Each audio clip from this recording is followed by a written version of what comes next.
J'ai envie de vous parler des microbes et de ce qu'ils nous font. Et vous allez voir que ça peut être bien, ça peut être moins bien. En tout cas, j'ai envie que ça commence comme une pièce de théâtre. Je ne sais pas si vous avez déjà lu des pièces de théâtre, mais souvent à la première page, il y a les protagonistes. Alors on ne sait pas encore trop ce qu'ils vont faire, mais il y a le comte de V, la comtesse de A. Les protagonistes aujourd'hui, c'est les microbes. Et ils ont en commun de ne pas être visibles. Alors ça commence mal parce qu'on ne va pas les voir. Et ce qu'on ne peut pas voir des microbes, c'est qu'en fait, bon, ils sont petits, mais il y a différentes façons d'être petits. Et je voudrais vous introduire 3 groupes de microbes, qui vont nous servir aujourd'hui. Les plus gros, c'est les champignons. Les champignons, ils sont filamenteux, ils sont faits de filaments qui se ramifient, qui se recoupent, qui se rattachent. Et ces filaments-là ne sont pas visibles à l'œil nu, sauf quand il y en a vraiment beaucoup, comme sur la croûte du camembert. Alors vous regarderez à la loupe, la croûte du camembert, on devine les filaments un petit peu, enfin, ils ne sont pas énormes. Un filament de champignon, en gros, c'est 1/100 de millimètre de diamètre. Disons que, par exemple, ce soit cette table, là. Voilà. Vous voyez, un filament, là, il est coupé, ça c'est sa section. C'est en gros la taille de cette table. On va fixer l'idée comme ça. Les champignons, ils sont filamenteux, puis il y a quelques champignons dont les filaments se désarticulent en petits morceaux. Alors ceux-là, ils ne sont pas filamenteux, c'est ce qu'on appelle les levures. C'est des champignons particuliers qui sont faits de petits morceaux. Ils sont bien adaptés au milieu où il y a de l'eau, à la pâte à pain, par exemple, ou au vin. Bon. Après, il y a les bactéries. Alors les bactéries, c'est plus petit que les champignons. Les bactéries, c'est des toutes petites cellules, et si ça, c'est un champignon, ça, c'est une bactérie. C'est 10 fois plus petit. Donc, n'espérez pas en voir à l'œil nu, et même avec votre loupe, vous n'en verrez pas. Les bactéries sont faites d'une cellule ou de quelques cellules, mais elles sont plus petites.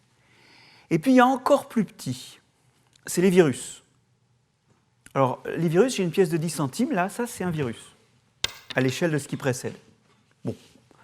Un virus, c'est tellement petit qu'en fait, c'est complètement incapable de fonctionner par soi-même. Il n'y a pas la place dans un virus pour avoir tout ce qui est nécessaire au fonctionnement d'une cellule. Et donc, le virus, il s'introduit dans une cellule de bactéries, de champignons ou d'hommes. Et en fait, il va utiliser cette cellule pour refaire des virus. Mais qui, par eux-mêmes, tant qu'ils n'ont pas trouvé un endroit où s'installer et mettre en marche le système, ils sont incapables de se reproduire et en fait, ils sont juste en attente de trouver un endroit où habiter. Bon, vous avez les 3 échelles là. Alors évidemment, quand on parle de virus, de bactéries et de champignons, tout ça, on ne le voit pas. On ne le voit pas, mais il y a différentes façons de ne pas être visible, il y a différentes façons de ne pas se voir, et en fait, il y a différentes tailles. Bon. Alors après, tous ces microbes, ils sont mal partis dans la vie. Ou plutôt, ils sont mal partis dans l'histoire des sciences. Parce que le mot microbe, on le doit en 1878 à un médecin militaire qui s'appelle Sédillot. C'est lui qui va créer ce mot qui veut dire « be », ça vient de « bio », la vie, et « micro », petit. 2 ans plus tard, il y a le mot « micro-organisme » qui apparaîtra, qui veut exactement dire la même chose. Le fait que ce soit un médecin militaire qui leur ait donné un nom, c'est un mauvais départ, non pas parce que c'est un militaire, mais juste parce que c'est un médecin. Et quelque part, en fait, très tôt, les microbes, ils vont être connus pour leurs méfaits. En fait, on va repérer les maladies, et en creusant derrière les maladies, on va trouver des microbes. Dès 1850, d'ailleurs, à propos d'une maladie de la pomme de terre qu'on appelait le mildiou de la pomme de terre, qui a dévasté les cultures de pommes de terre en Europe, un Allemand, Antoine de Barry, avait montré que, il y avait des filaments qui se développaient sur les blessures, sur les meurtrissures, sur les patates malades ou sur les plants malades. Et les gens pensaient plus ou moins que parce que c'était malade, il y avait des choses qui s'installaient. Et de Barry va montrer que ces petits filaments, parce que c'est un champignon, oui, alors mes collègues sont morts de rire parce qu'ils savent qu'en fait, ce n'est pas exactement un champignon, mais ça, il ne faut pas le dire. De toute façon, ça fait des filaments, donc c'est vraiment ce que j'ai vendu comme un champignon.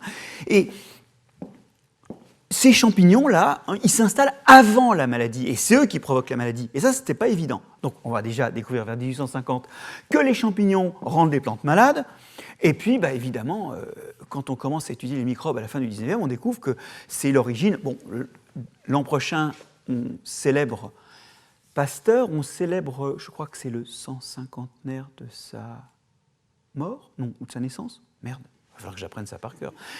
Mais donc, enfin, vous allez entendre beaucoup parler de travaux de Pasteur, et vous allez voir qu'en fait, c'est une longue liste de maladies, une longue liste de catastrophes, quoi, et on trouve un microbe. Souvent une bactérie, d'ailleurs. Bon. Donc, ils partent mal dans notre relation avec nous, parce que, en fait, c'est en cherchant pourquoi on est malade qu'on trouve des microbes. Mais ce que vous allez voir, c'est que si on cherche pourquoi on est en bonne santé, en fait, on trouve aussi des microbes. Mais ça apparaît plus tard. En tout cas, à la fin du 19e siècle, le microbe prend une mauvaise réputation. Et quand on traite quelqu'un de microbe, c'est pas très positif parce que, justement, ils sont associés à la maladie. Pourtant, à l'Institut Pasteur, quand il commence à fonctionner, il y a des équipes qui travaillent sur quelque chose qui montre que les microbes sont loin d'être seulement négatifs. Il y a des gens qui, à l'Institut Pasteur, travaillent sur les plantes qu'on appelle les engrais verts.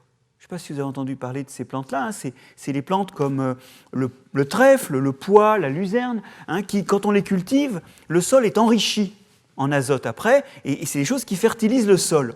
Et en réalité, si ça fertilise le sol, c'est que ces plantes-là abritent dans leurs racines des bactéries qui font le boulot étant d'utiliser l'azote atmosphérique, parce que vous savez que dans l'atmosphère, il y a beaucoup d'un gaz qu'on appelle le diazote, c'est 80% de l'atmosphère, et ces bactéries transforment ça en ammonium et après en acide aminé, et puis ça fait des protéines pour la plante.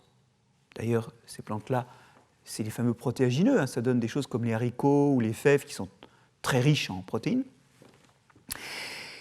Et donc, quand la plante meurt, ou d'ailleurs quand les bactéries meurent, ça passe dans le sol, ça se décompose et ça redonne du nitrate, de l'ammoniac. Bref, ça enrichit le sol.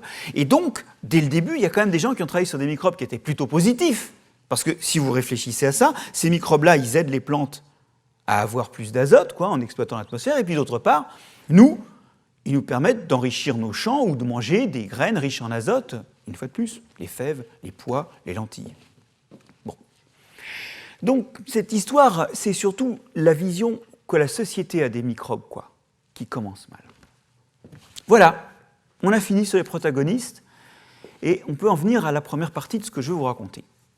La première partie de ce que je vais vous raconter, c'est qu'en fait, comme ils sont petits, ça va avoir des conséquences énormes sur leur façon de vivre et d'évoluer. Parce que quand vous êtes petit, déjà, vous pouvez être beaucoup plus nombreux. C'est-à-dire, quand vous avez la même quantité de ressources et que vous êtes tout petit comme une bactérie, vous pouvez nourrir plus de bactéries que d'éléphants. Il n'y a pas photo. Donc déjà, ils font des populations énormes. Exemple. Dans notre tube digestif, on a une petite bactérie qui s'appelle Escherichia coli. Et cette bactérie, on en a déjà 100 milliards par personne. Bon. Comme on est 10 milliards sur Terre, j'arrondis, et qu'en plus, il y en a aussi dans le tube digestif des éléphants, des chiens et tout, c'est un machin, il y en a plusieurs centaines de milliers, de milliards sur Terre.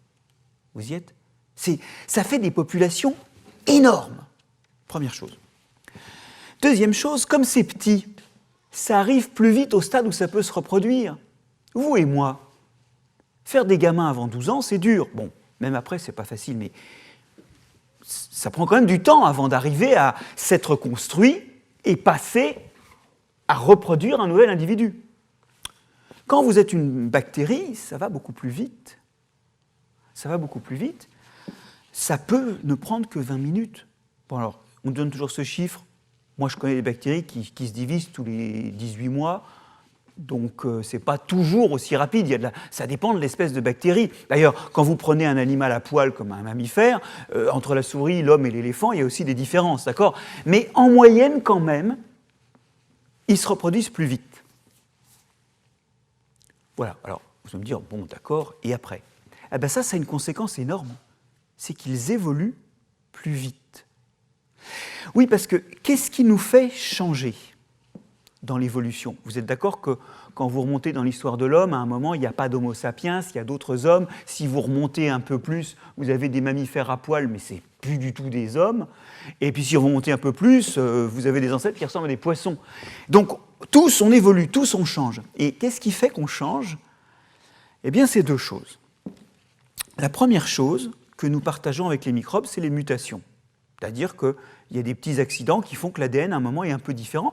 Dans l'exposé précédent, on vous a montré qu'on transmet de génération en génération ce qu'on appelle les gènes qui sont portés par l'ADN, et de temps à autre, il y a un gène qu'on transmet qui est un petit peu différent.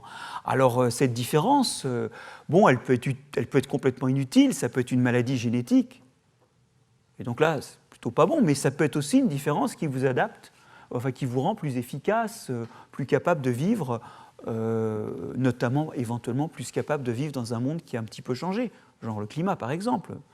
Bon, alors donc, en fait, la première chose qui fait que de génération en génération, les organismes ne sont pas les mêmes, c'est qu'il y a des mutations.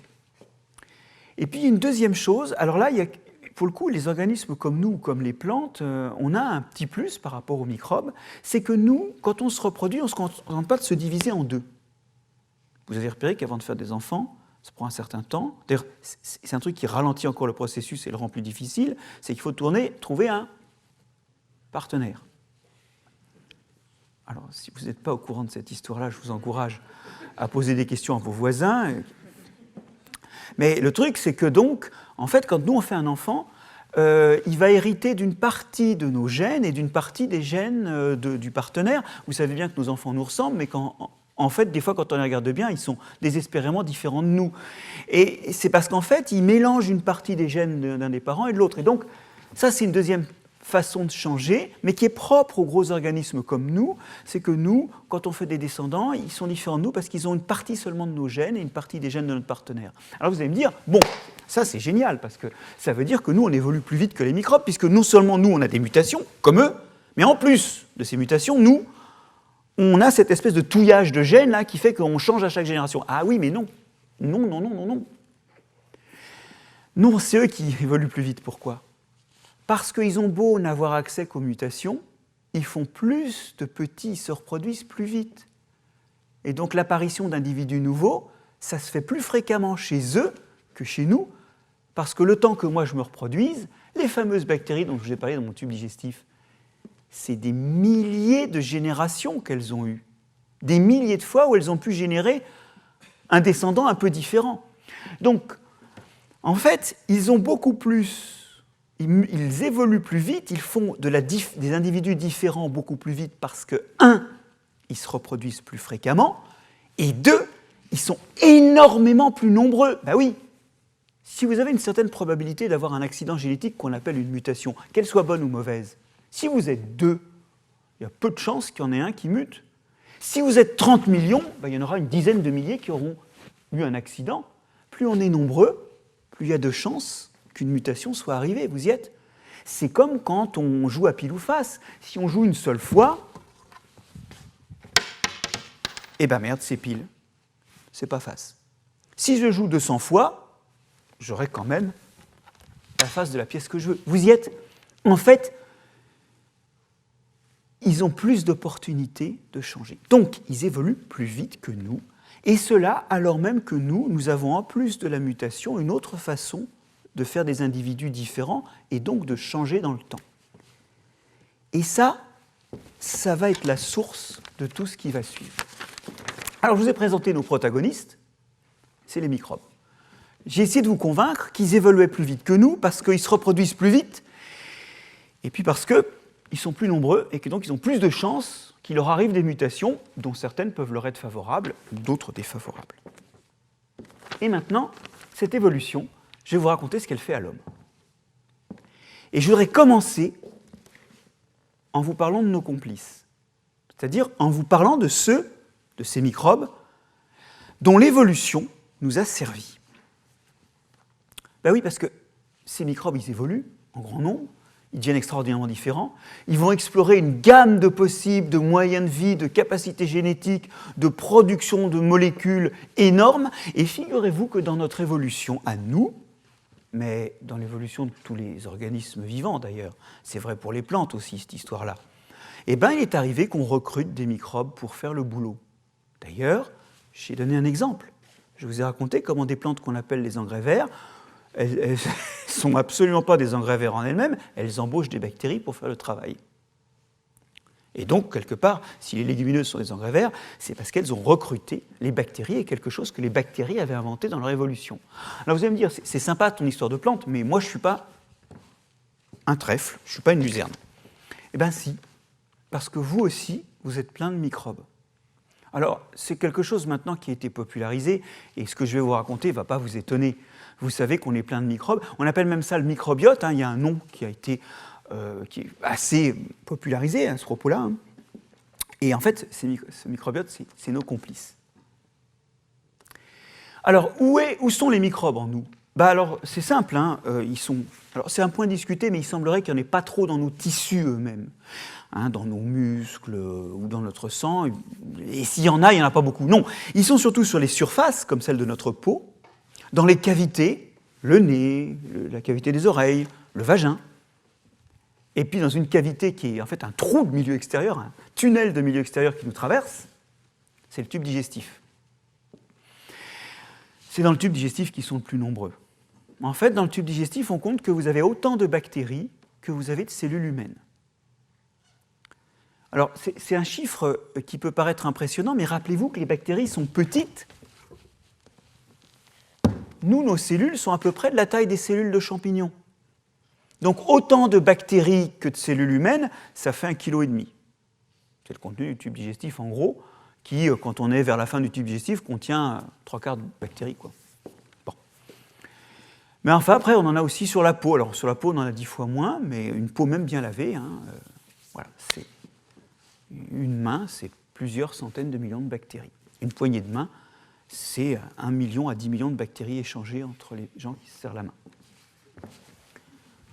Ok, donc on a des bactéries sur nous, en nous, et elles sont nombreuses, mais elles ne prennent pas de place. Ça, c'est un truc sympa pour les microbes, parce que quand vous embauchez des microbes pour faire une fonction, quand vous les utilisez pour faire quelque chose, ils ne vous prennent pas de place.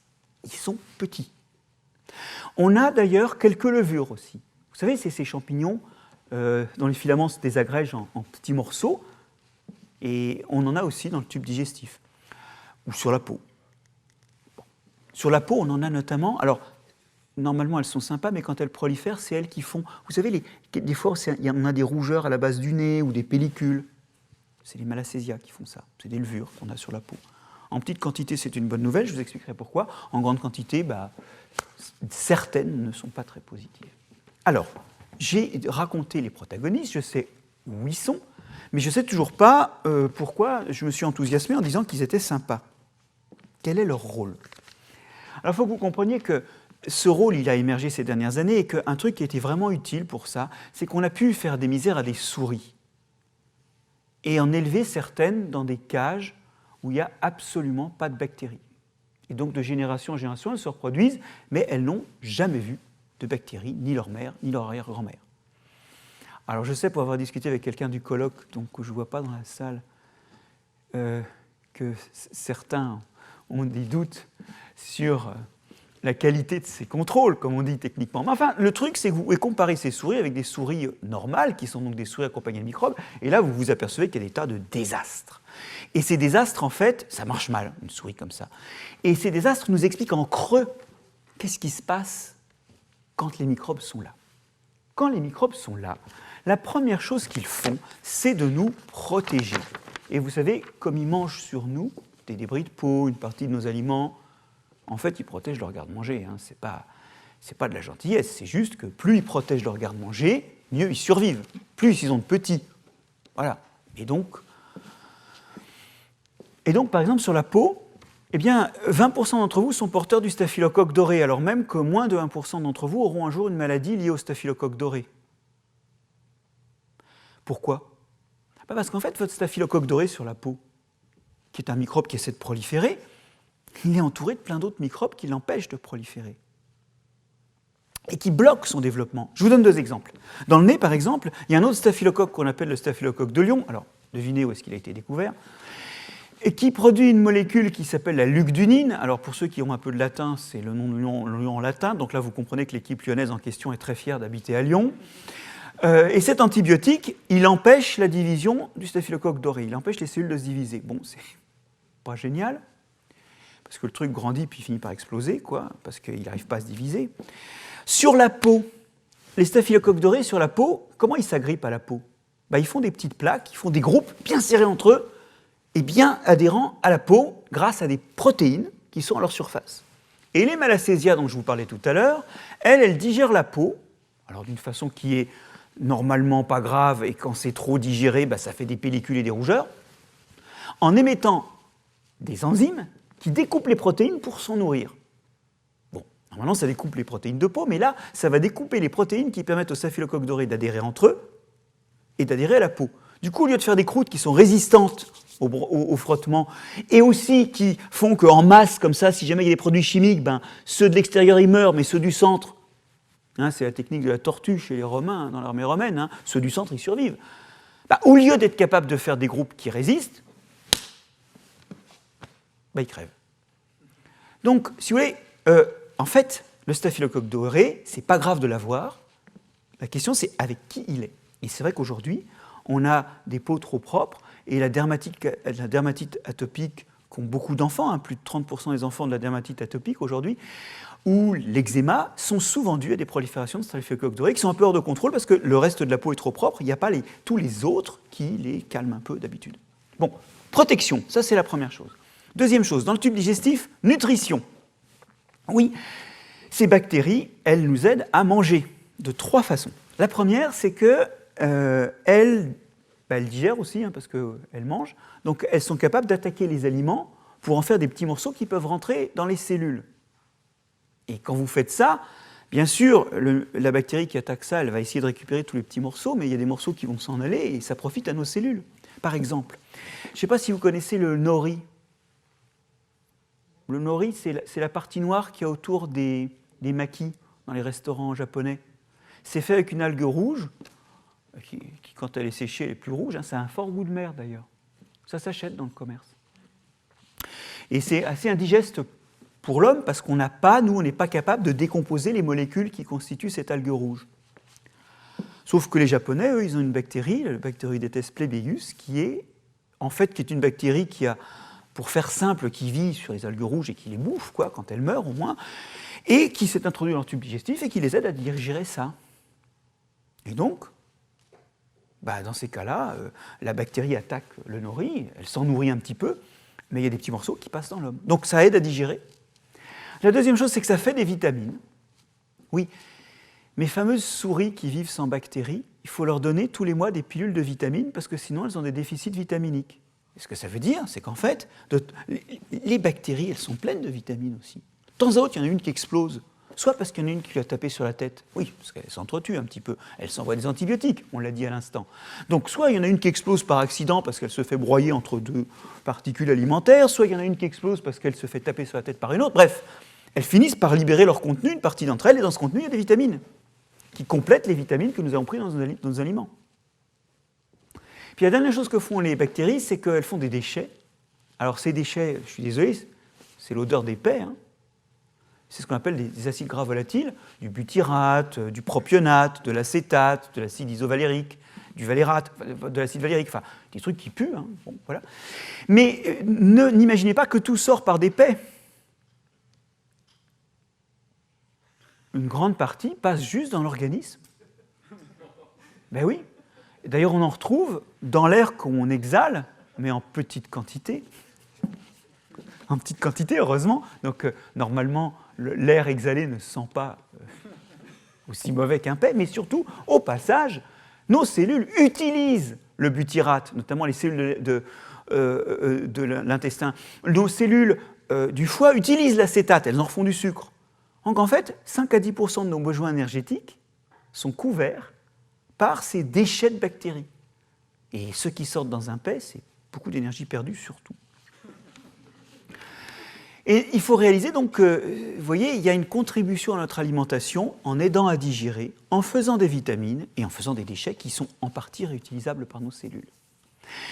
Donc, on les a vus nous protéger, on les a vus nous aider dans notre nutrition, et pour terminer, en fait, elles règlent des choses bien au-delà de ça. Notamment, elles vont réguler notre métabolisme. Notamment chez les individus minces qui ne souffrent pas d'obésité. Quand elles commencent à digérer, elles font de l'acétate, c'est un de ces acides gras de l'acide acétique si vous préférez, qui est un de ces acides gras qui est produit par les bactéries. Et ça, quand ça passe dans le sang, ça va diminuer l'appétit. C'est un des signaux qui entraîne la satiété. Alors, il y a plusieurs autres signaux. Il y a des signaux mécaniques comme le remplissage de l'estomac, il y a des signaux mécaniques comme des signaux chimiques comme l'arrivée des molécules grasses dans l'intestin. Mais l'un des signaux, c'est que les bactéries se mettent à proliférer parce que la nourriture arrive. Bon. Et ça, on s'en est aperçu parce qu'en fait, en creux, on s'est rendu compte que les gens qui souffrent d'obésité, la composition des bactéries de leur tube digestif n'est pas la même. D'abord, il y a moins d'espèces, et deuxièmement, ce n'est pas les mêmes espèces. Alors, cause ou conséquence de l'obésité? Revenons à mes souris. Vous prenez une souris qui n'a jamais vu de bactéries, et vous lui mettez dans le tube digestif soit des bactéries d'un individu mince, soit des bactéries d'un individu obèse. Et vous observez ce qui se passe. Dans les deux cas, la souris prend du poids. Elle digère mieux. Évidemment. Vous y êtes? Donc dans les deux cas, elle prend du poids. Mais elle prend beaucoup plus de poids et développe plus de matière grasse, de tissu adipeux, dans le cas où elle a reçu les bactéries de quelqu'un qui est obèse. En d'autres termes, ça veut dire que par des mécanismes complexes qu'on est juste en train d'essayer de démêler, normalement les bactéries régulent la physiologie, la quantité de la nourriture qui sert à faire de l'énergie, la quantité qui est mise en réserve. Et par contre, quand on change les bactéries, c'est ce qui se passe finalement dans le cas de l'obésité, eh bien là, ça dysfonctionne. Alors, je n'ai pas dit que l'obésité s'explique uniquement par les bactéries qui sont là. Ce serait trop simple. Mais elles sont une des causes qui conduit à l'obésité. D'ailleurs, on sait qu'il y a des bactéries, les Akkermansia et les Rhesuburia, qui sont très rares, qui manquent chez les obèses, et d'une part, les obèses qui en ont encore quelques-unes réagissent mieux au régime, et d'autre part, expérimentalement, mais c'est encore expérimental et ça ne donne pas lieu à des traitements parce qu'on ne connaît pas encore les effets secondaires, en milieu hospitalier, quand on donne des Rhesuburia ou des Akkermansia à des gens qui souffrent d'obésité, leur obésité baisse un peu. Pas complètement, mais un peu. Donc, vous voyez, ça veut dire que c'est un des paramètres qui pilote ça, et en creux, ça veut dire que normalement, c'est un des paramètres qui régule notre physiologie pour qu'elle fonctionne bien. On a même des influences sur d'autres choses absolument incroyables, sur le développement du système nerveux. Et ça, on s'en est rendu compte parce que l'autisme semble en partie lié au fait que les microbes qu'on a dans le tube digestif, notamment, ne sont pas les mêmes chez les autistes et chez les gens, je vais mettre des grandes guillemets à ce que je dis, normaux. Parce qu'en fait, la norme, c'est un truc assez bizarre. La norme, c'est moi. À chaque fois, on a tendance à penser qu'on est normal et les autres pas. Mais quand vous prenez quelqu'un qui souffre d'autisme, c'est une maladie en pleine recrudescence, multipliée par 3 en 10 ans, un Européen sur 88 né autiste actuellement, alors avec des degrés variables d'autisme. Pardon, ça c'est les chiffres pour l'Amérique. 1 sur 88 en Amérique et 1 sur 150 en Europe. On est toujours un peu en retard sur l'Amérique, mais on finit toujours par y arriver. Donc le truc, c'est que quand on examine les microbes présents dans le tube digestif des autistes, on s'aperçoit que ce n'est pas les mêmes espèces et que c'est souvent une diversité moindre. Il y a eu une grande étude qui a consisté à donner à des enfants souffrant d'autisme les microbes de leurs parents. Donc on fait une première purge avec un antibiotique qui tue les microbes du tube digestif et on installe les microbes du tube digestif des parents. Ces enfants ont amélioré leur score sur tous les tests psychologiques qui caractérisent l'autisme. Bon, ils sont restés avec des comportements atypiques, mais ils ont amélioré leur score. Mais ce qui est intéressant dans cette expérience, parce que souvent, on a des expériences comme ça sur l'obésité où on améliore la santé, mais souvent, ça se redégrade. Et d'ailleurs, en fait, les bactéries commencent à se réorganiser, à redonner le type de bactéries qu'on a quand on est malade. Bon. Mais là, dans ce cas-là, en fait, ça a réorienté le développement de ces enfants, et 2 ans plus tard, ils sont toujours améliorés sur leur score, sur des tests psychologiques, par rapport à des enfants qui n'ont pas reçu le traitement. Donc ce que ça veut dire, c'est qu'ici, ces bactéries, ces microbes qui contribuent, et on ne sait pas lesquels, mais ce cocktail de microbes qui contribuent à faire de vous soit quelqu'un qui a un comportement standard, soit quelqu'un qui a un comportement autiste, eh bien, ces microbes-là, ils agissent sur le développement du système nerveux. Parce que l'effet est durable de ce qu'on a fait à un moment. ce qui n'est pas toujours le cas sur l'obésité. Alors maintenant, voilà, on est en fait en face de ce que je ne vous ai pas dit jusqu'à présent, qui est que la raison pour laquelle on a vu l'importance du microbiote, c'est qu'on a commencé à le trouver derrière toutes les grandes maladies de la modernité, c'est-à-dire les maladies du système nerveux. Je vous ai parlé de l'autisme, je pourrais vous parler du Parkinson, je pourrais vous parler d'Alzheimer. Il y a une contribution des microbes, et toujours c'est quand on a moins de microbes et une diversité différente. Il y a des maladies du métabolisme. Je vous ai cité l'obésité, j'aurais pu vous parler des 2 diabètes aussi. Et puis il y a toutes les maladies du système immunitaire, parce que ces microbes, ils agissent aussi sur le fonctionnement et aussi dans l'enfance sur le développement du système immunitaire. Des maladies comme l'allergie, des maladies comme l'asthme, ou encore les maladies où le système immunitaire se met à attaquer l'organisme. Vous savez, c'est la maladie de Crohn, par exemple, sur l'intestin. Dans ces maladies-là, souvent, les microbes ont un rôle. Bon, en fait, toutes ces grandes maladies de la modernité qui sont en train d'exploser en Occident, et pas ailleurs, qu'on ne connaissait pas, l'allergie n'avait même pas de nom en 1900, parce qu'on n'avait pas repéré que ça existait. Toutes ces maladies-là, qui sont en pleine explosion, eh bien, en fait, c'est des maladies qui viennent du fait que notre microbiote commence à être appauvri, et que chez certains individus, ça dépend de leur mode de vie, ça dépend de leur génétique, ça développe des maladies. Un Européen sur 25 souffrira d'une des maladies. Pardon. Un Européen sur 4 souffrira d'une des maladies que je vous ai citées en 2025. C'est une vraie crise sanitaire. Alors pourquoi est-ce que nous, on n'a plus ces microbes ? C'est simple. Notre environnement est très nettoyé. Alors c'est bien parce que ça a éliminé les méchants, hein. Ça limite aussi l'arrivée des bons microbes. Nos aliments sont des aliments très propres. Alors ça, pour le tube digestif, c'est pas terrible. Et puis, nous ne mangeons plus assez de fibres. Or, ce que mangent les microbes de notre tube digestif, qui sont parmi tous les microbes qui nous accompagnent les plus actifs, eh bien, c'est les fibres des végétaux. Vous savez, souvent on dit qu'il faut manger des fibres. Les Français ne mangent que 50% de la ration de fibres qui est recommandée. Pourquoi il faut manger des fibres ? Alors souvent, les gens me disent ça améliore le transit. Oui, mais c'est qu'un des nombreux effets positifs. Et d'ailleurs, si ça améliore le transit, c'est pas que les fibres sont lubrifiantes. Tout de suite, on s'imagine, les fibres, elles sont plus déformables, elles vont faire des crottes plus molles qui vont sortir plus vite. Désolé, mais c'est de ça dont on parle là. Mais non, pas du tout. Les fibres modifient les microbes, et ça a plein d'effets, notamment de rendre les selles plus fluides, parce que ce n'est pas les mêmes microbes, mais plein d'autres effets, notamment de favoriser ceux des microbes qui ont des effets anti-inflammatoires. Techniquement, c'est ceux qui produisent beaucoup de butyrate.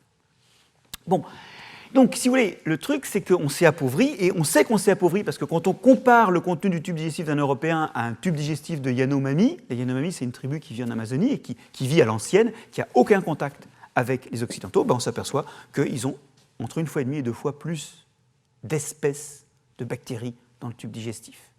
À peu près autant sur la peau. Donc, nous, notre microbiote, c'est un des endroits où on prend le plus fort dans la figure l'extinction de la biodiversité, en fait. Bon, alors, vous voyez, ça, c'est des bons microbes. Et là, vous vous dites, elle est marrante, son histoire, parce que quand même, c'est bizarre que les microbes se soient introduits dans toutes nos fonctions. Bon, n'empêche que nous, dans notre évolution, on s'est appuyé sur des microbes. Des microbes, chacun d'entre nous contient un bon millier d'espèces. Et au total de l'espèce humaine, on a l'un ou l'autre d'entre nous a établi des connexions avec une espèce parmi les 10 à 15 000 espèces qui, semblerait-il, constituent la diversité des microbes interagissant avec l'homme. C'est énorme. Et donc, on a piqué au cours de notre évolution, dans ces microbes qui nous colonisent plus ou moins régulièrement, on a piqué des fonctions, on s'est appuyé sur eux. Ils sont toujours là. J'aimerais maintenant bien insister là-dessus, et ça va être mon troisième temps. Je vous ai dit qui étaient les microbes, je vous ai dit comment ils évoluaient, et comme ils évoluent vite, ils font des choses extraordinairement diverses. Et là, je viens de vous dire comment, dans cette diversité de microbes, notre évolution a fait son marché pour recruter des aides. Et dans un quatrième temps, je voudrais vous expliquer que dans l'évolution, on ne peut... Alors, désolé pour ceux qui étaient là cet après-midi, déjà, ça va ressembler à quelque chose de connu. On ne peut pas éviter de devenir dépendant des microbes. Alors, j'ai besoin de quelqu'un qui m'aide, là. Qui serait volontaire pour venir faire l'espèce grise ou l'espèce rose de tout à l'heure? Ah oui, là, on va faire un truc pas Covid. Mais très...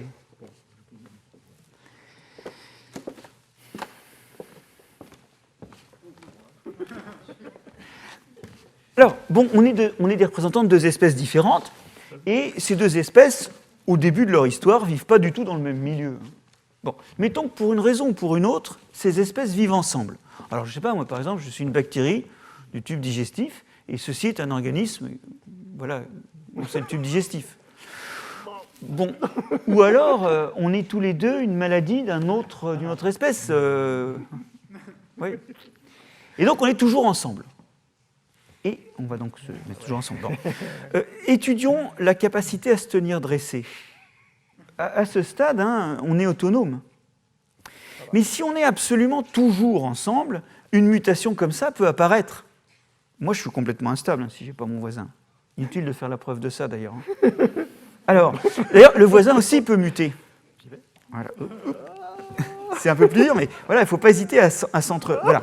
Donc, le truc, c'est que, en fait, dans l'évolution, vous avez la possibilité d'aller chercher, dans des espèces qui sont toujours autour de vous, des fonctions nouvelles, ou des fonctions que vous remplissiez, mais que vous n'avez plus besoin de remplir. Je te remercie. Ça veut dire que quand on a une interaction avec des milliers d'espèces, ben on finit par en utiliser certaines comme des piliers au sens vrai, là, dans ce cas-là, ou au sens chimique. C'est ainsi que vous et moi, il y a une molécule dans notre cerveau qui est très importante parce que c'est un des médiateurs du bien. Elle intervient dans des circuits du bien-être, c'est la sérotonine. Et bien cette molécule, figurez-vous que les 9/10 de la sérotonine sont fabriqués par les bactéries de notre tube digestif. Nous, on n'a pas besoin d'en fabriquer plus que ça. Alors, vous allez me dire, oui, on en fabrique encore. Ouais, mais pas assez. Et pour le coup, il semblerait que la quantité de bactéries fabriquant de la sérotonine dans le tube digestif ait un rôle sur l'humeur. Alors, ça, c'est encore... Vous ne vous précipitez pas en pharmacie sur les bactéries qui font de la sérotonine. Mais ça veut dire quoi ? Ça veut dire que cette histoire de sérotonine, qui est pourtant quelque chose d'essentiel dans le fonctionnement du système nerveux, c'est maintenant en partie délégué à des organismes. Mais en même temps, ce n'est pas risqué, parce que c'est fabriqué par plein de bactéries. Il y en a plein qui, dans leur évolution, sont arrivés à faire ça. Et donc, pour le coup, ce n'est pas difficile de s'en procurer auprès d'elles. C'est assez assuré. Sauf si vous commencez à être trop propre et à pu être colonisé comme il faut par des bactéries. Là, ça peut déraper. Mais dans notre état naturel, où nous avons évolué, elles étaient là. Donc, vous avez vu que, à cause de leur évolution, ce sont des ressources que nous avons pu mobiliser dans notre propre évolution. Et notre propre évolution, et ça c'est l'autre chose que je voulais vous dire, elle peut se faire de deux façons finalement. Tout à l'heure j'ai dit nous évoluons grâce à des mutations et en recombinant le matériel génétique en faisant des descendants. Mais vous voyez qu'on évolue aussi en recrutant des organismes dans le milieu. Vous savez, la nouveauté, il y a toujours deux façons de la faire. Soit vous vous débrouillez tout seul, soit vous prenez quelqu'un pour faire le travail. Tiens, je vais vous raconter ça avec une métaphore. L'olive. Vous savez que les olives, c'est dégueulasse. Quand c'est cueilli sur l'arbre, je ne sais pas si vous avez déjà essayé. Moi, petit breton arrivant à Montpellier en stage de licence, j'ai vu mes premiers oliviers, je me suis dit, waouh, je pensais que c'était comme les mûres ou les abricots. Donc j'en ai pris une poignée que j'ai mis dans ma bouche et j'ai connu ma douleur. Comment fait-on pour se débrouiller pour éliminer l'oleuropéine, qui est le tanin extrêmement irritant de l'olive? Il y a deux grandes méthodes. Il y a la méthode qu'on a inventée nous-mêmes de façon autonome. Alors là, c'est de l'évolution culturelle, ce n'est pas de l'évolution biologique, mais comment on fait, nous? Il y a les méthodes de trempage. Et c'est ce qui vous donne pas mal d'olives vertes. Et puis les olives noires à police, qui sont en fait des olives vertes qu'on a trempées dans le gluconate de fer pour les faire noircir. Je ne vous les recommande pas. Et puis il y a la méthode grecque, qui est d'ailleurs la première des méthodes de mise au point, qui consiste non pas à la faire tremper dans des saumures où se dilue l'européine, puis vous rincez et vous n'avez plus de l'européine, donc elle est devenue douce. La deuxième méthode, c'est de la laisser pourrir en fait. Vous la mettez à fermenter. L'olive grecque, toute ridotée, elle est fermentée. Il y a là des cortèges complexes de levures et de bactéries qui se développent et pour lesquels l'européine est toxique, mais du coup, elles détruisent cette molécule pour que l'olive soit plus toxique. L'olive noire fripée, c'est une olive fermentée. Vous voyez qu'il y a deux façons d'arriver à manger une olive. On peut se débrouiller tout seul. Alors, c'est surtout pas donc de les manger directement en descendant du train quelque part quand on arrive à Montpellier pour son stage de licence en 1989. Ça, c'est pas la bonne solution. La solution, c'est soit vous vous débrouillez seul, soit vous vous appuyez sur des microbes. Et entre nous, les Grecs qui qui ont commencé à faire des olives grecques, ils n'avaient pas fait d'études de microbiologie. Hein. Comme ils avaient tous ces organismes dans leur environnement, en fait, laisser les olives commencer à fermenter, ça suffisait à détoxifier. Et sans savoir ce que c'était qu'un microbe, ils ont fait dans leur évolution culturelle ce que nous avons fait dans notre évolution biologique. Donc, en creux, il y a aussi cette autre grande leçon. La première leçon, c'est qu'on finit toujours par s'appuyer sur les organismes avec lesquels on interagit souvent. Et la deuxième grande leçon, c'est que dans l'évolution, une façon d'évoluer, c'est de recruter des micro-organismes. Et c'est ce que nous avons fait dans notre évolution biologique. Et puis, je vous l'ai suggéré là même dans notre évolution culturelle. Alors, dans mon cahier des charges, il y avait de parler de maladies. Mais avant, je voudrais vous rappeler que Pasteur, tout ça, il l'avait vu. Parce qu'on a trop tendance à penser que Pasteur nous a parlé que de microbes, défavorables. Et c'est pas vrai, ça c'est pas Pasteur, hein, c'est les successeurs de Pasteur.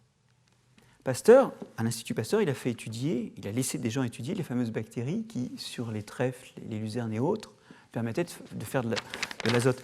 Et Pasteur, il dit dans une discussion après une séance de l'Académie, qui, comme toutes les discussions de l'époque, est retranscrite dans les comptes rendus des séances, il y a une discussion qui s'engage, peu importe sur quoi. On est en 1885, et il dit la chose suivante. Je trouve que c'est très joli, écoutez bien, parce que ça montre un Pasteur visionnaire. Souvent, dans nos causeries du laboratoire, depuis bien des années, j'ai parlé aux jeunes savants qui m'entouraient de l'intérêt qu'il y aurait à nourrir un jeune animal, lapin, cobaye, chien, poulet, dès sa naissance, avec des matières nutritives pures. Par cette dernière expression, dit-il, j'entends désigner des produits alimentaires qu'on priverait artificiellement et complètement de microbes. Donc, on dirait, nous, des aliments stériles. Alors, sans vouloir rien affirmer, nous dit-il, je ne cache pas que j'entreprendrais cette étude, si j'en avais le temps, avec la pensée préconçue, oui, en faisant l'hypothèse que la vie, dans ces conditions, deviendrait impossible. Donc en fait, Pasteur avait bien imaginé qu'on avait besoin de microbes aussi, sans savoir pourquoi, et en ne l'envisageant que comme une hypothèse. Donc finalement, la découverte du microbiote et de ses rôles, ça peut être vu en quelque sorte comme la réalisation d'une prophétie de Pasteur. J'ai dit prophétie parce que pour le coup, c'était un avis, et pas quelque chose de basé sur quelque chose de défini, quelque chose de démontré. Et je vais terminer par les mauvaises nouvelles. Ben oui, parce que les microbes, c'est bien de dire qu'ils sont gentils, mais je pense que ça ne vous a pas échappé. Il y a notamment un virus. On ne connaît pas tellement bien les bons virus, hein, parce qu'on ne sait pas les étudier. Mais par contre, là récemment, on a vu qu'il y en avait un qui n'était pas bon. Bon. Et je voudrais maintenant vous parler des mauvaises nouvelles. C'est-à-dire ces microbes qui, eux, ne sont pas des bonnes nouvelles pour nous, ce sont des microbes pathogènes.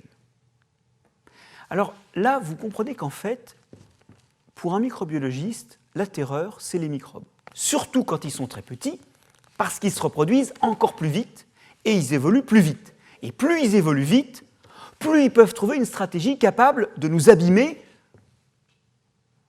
ou plus exactement, de se multiplier très fort en nous abîmant. Et oui, ils évoluent vite, les microbes. Alors, je pense qu'aujourd'hui, dire ça, ce n'est pas un problème, hein, parce que dans l'actualité, on voit très bien les variants s'accumuler. Oui, et les variants, c'est quoi ? C'est des virus mutants qui sont plus efficaces pour rentrer dans nos cellules, et au passage, ils peuvent nous abîmer plus. Donc, les microbes et leur capacité à évoluer, c'est non seulement quelque chose qui va leur permettre éventuellement d'être des outils pour nous dans notre évolution ou même dans nos pratiques culturelles, mais c'est aussi quelque chose qui fait d'eux des dangers majeurs. La personne qui vous parle a l'avantage d'avoir écrit avant la pandémie que c'était probablement un risque majeur et que le Big One était à venir. Donc ce n'est pas juste une prophétie a posteriori. Hein. Je suis profondément convaincu qu'on a des ennuis à attendre de ce point de vue-là. Et je vais vous dire une chose. On est tombé sur des nazes en matière de virus. Je prends les virus parce que c'est ceux dont l'évolue, c'est les plus petits, c'est ceux qui font les plus grandes populations, c'est ceux qui évoluent le plus vite, c'est ceux qui me paraissent le plus dangereux. On est tombé sur des bleus. Je ne suis pas en train de faire insulte aux gens qui sont morts, parce qu'on a tous perdu des gens ou entendu des gens autour de nous qui en sont morts. Mais quelque part, ce virus, il n'est pas très doué pour nous abîmer. On meurt peu fréquemment. Ebola, par exemple, c'est 80% de morts. On est loin de ça. Par contre, il se transmet bien. Ebola, il est plutôt du genre, vous savez, c'est un virus qui provoque des diarrhées sanglantes, et en fait, les gens meurent de ça. Ebola, lui, donc il tue bien, mais il se propage d'une façon telle qu'on peut l'éviter. Enfin, c'est bon. Le raté total, c'est le sida. Le sida tue peu et se propage d'une façon facilement évitable. Il tue quand même, hein, ce n'est pas le problème. Mais je pense que personne n'imagine, je pense, ce que serait un virus efficace qui aurait la chance de se propager bien et de tuer beaucoup. Ça on n'a pas encore rencontré ça. On a l'un ou l'autre. Alors, il y a des gens qui écrivent que, en fait, pour des raisons techniques, on ne peut pas faire les deux, et que peut-être ça n'existera jamais. En fait, ce n'est pas très certain. Et ce qui est certain, c'est que quand un virus est installé, il peut changer pour augmenter son efficacité, voire éventuellement, il peut changer en augmentant la mortalité qu'il entraîne. Et ça, c'est quelque chose qui va déboucher sur une conséquence immédiate. Alors vous allez me dire, comment nous, on fait pour se défendre, nous, avec notre rythme de génération très lent, notre variation très lente, comment ça se fait qu'on ait survécu au virus? Eh bien, on a survécu au virus parce qu'on a le système immunitaire. Et j'aimerais vous rappeler en 2 secondes ce que c'est que le système immunitaire. Le système immunitaire, c'est un petit groupe de cellules qui, quand on se développe, va muter dans tous les sens et devenir capable de faire des anticorps très différents ou de s'attaquer à des microbes très différents parce que chaque cellule est un mutant. Voilà, c'est des cellules dont le boulot est, au début de notre développement, quand on est dans le ventre maternel, de muter comme des folles et d'être capable, finalement, de sécréter des anticorps extrêmement variés et d'attaquer des microbes et d'avaler des microbes extrêmement variés. Un premier tri se fait, une sorte de sélection, qui va éliminer tous ceux qui ont envie de bouffer l'organisme dans lequel ils sont. Ça, on va déjà éliminer tous ceux qui ont tendance à nous dévorer, nous. Hop, ceux-là sont éliminés. Et après cette phase-là, il reste ces cellules qui traînent. Et ces cellules qui traînent, si jamais elles rencontrent le microbe qu'elles sont capables de tuer, elles prolifèrent. Et si jamais elles le rencontrent pour la 2e fois, c'est-à-dire qu'elles l'ont déjà rencontré, elles ont proliféré, elles ont résolu la maladie, si c'est la 2e fois que la maladie se présente, alors là, il y a une sorte de mémoire qui fait qu'en plus, ça se développe beaucoup plus vite. Et c'est ça la logique de la vaccination. C'est d'avoir mis le système immunitaire en présence des composants des maladies que l'on veut éviter. Comme ça, le système immunitaire fait une première réaction. D'ailleurs, c'est normal, on a de la fièvre. On peut avoir de la fièvre parce qu'il y a une réaction face à la vaccination, c'est tout à fait normal. Et l'idée, c'est que la 2e fois, on partira sur une réponse encore plus forte et rapide, qui sera d'autant plus efficace. C'est ça l'idée. Mais on ne fait qu'activer des choses qui sont déjà là. Simplement, on les active une fois, et ça fait que la fois suivante, elles seront plus actives. Mais vous voyez que finalement, notre système immunitaire, et ça on ne le dit jamais dans les cours d'immunologie à la fac, c'est un organe à évoluer. C'est quelque chose qui va jouer l'évolution au même rythme que les microbes. C'est-à-dire qu'au lieu d'attendre la génération suivante pour avoir des cellules de défense différentes, eh bien vous allez créer, vous, avec des mutations qui se produisent à vitesse accélérée dans ces cellules-là, vous allez créer d'emblée de la diversité, vous allez faire évoluer ces cellules qui attaquent les microbes à une vitesse qui est la même que celle des microbes. Et donc au fond de nous, nous avons des cellules qui compensent notre lenteur. Bon. Sauf que ce n'est pas parfait, ça ne permet pas d'attaquer tous les microbes, et surtout, comme la première fois la réponse est un peu poussive, la première fois, ce n'est pas toujours la bonne pour se défendre. D'où l'intérêt de se vacciner. Mais l'intérêt de se vacciner, il est double. Il est déjà d'avoir pré-entraîné le système de façon à ce qu'il réponde plus vite et mieux. Mais il y a une autre raison de se vacciner. Si vous vous vaccinez, vous êtes moins malade. Les microbes se développent mal. Or, vous vous souvenez que le nombre de mutants dépend du nombre de cellules. Moins il y aura de virus en circulation, moins il y aura de chances qu'apparaisse un variant dangereux, parce qu'il y aura moins d'individus. Vous n'allez pas, sur ce virus, réduire son taux de mutation. Heureusement, d'ailleurs, il ne mute pas beaucoup. Il y a des virus qui mutent plus vite. Vous n'allez pas réduire son nombre de mutations. Vous n'allez pas augmenter son temps de reproduction. Non. Tout ce que vous pouvez faire, c'est diminuer le nombre pour diminuer les chances qu'il y ait un mutant, notamment un mutant qu'on ne voudrait pas. Et ça débouche sur une chose très importante. C'est que c'est bien de vacciner les Européens, c'est bien de les vacciner une 3e fois, mais tant qu'on n'aura pas vacciné le Sud, Eh bien, on l'aura dans le collimateur. C'est-à-dire que, en fait, tant qu'il y aura des virus en circulation, il y a des risques de variants. Et ce n'est pas du tout une bonne idée de se vacciner soi-même en priorité et de se revacciner pour... Non, il faut très vite vacciner tout le monde. Alors, c'est peut-être plus difficile à faire qu'à dire. Mais vous voyez que dans tout ce que je vous ai raconté, il y a un autre aspect de la logique vaccinale qui émerge, qui est de réduire la population de virus pour réduire le risque de mauvaises nouvelles. Eh bien voilà. Je vous ai dit qui étaient les microbes. Je vous ai raconté que ça induisait des choses sur leur évolution. Je vous ai montré comment notre propre évolution avait pu se servir d'eux et combien cela crée de la dépendance finalement à des microbes.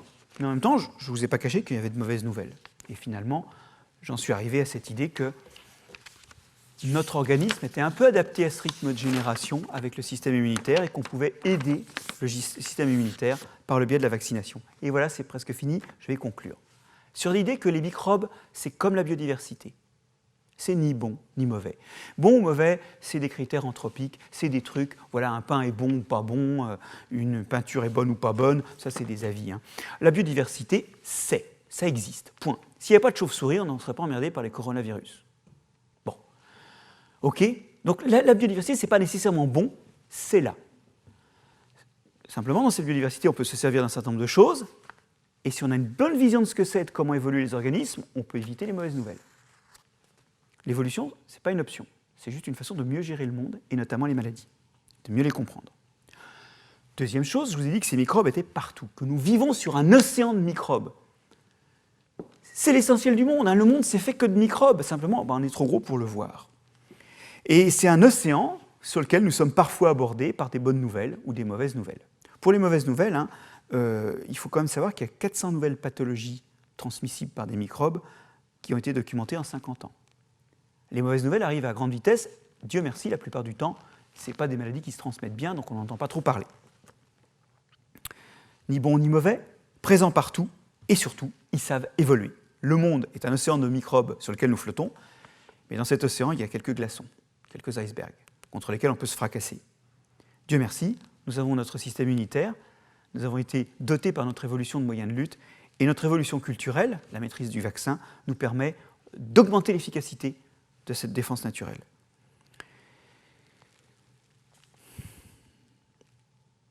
Alors vous allez me dire, nos citoyens et nos concitoyens, les décideurs manquent parfois de ces concepts, des choses dont on vient de parler, mais l'évolution et les microbes, c'est comme la prose pour M. Jourdain, nous l'avons tous pratiqué, et il n'est que temps de comprendre ce que nous avons pratiqué, car nous sommes microbiens et nous sommes évolution.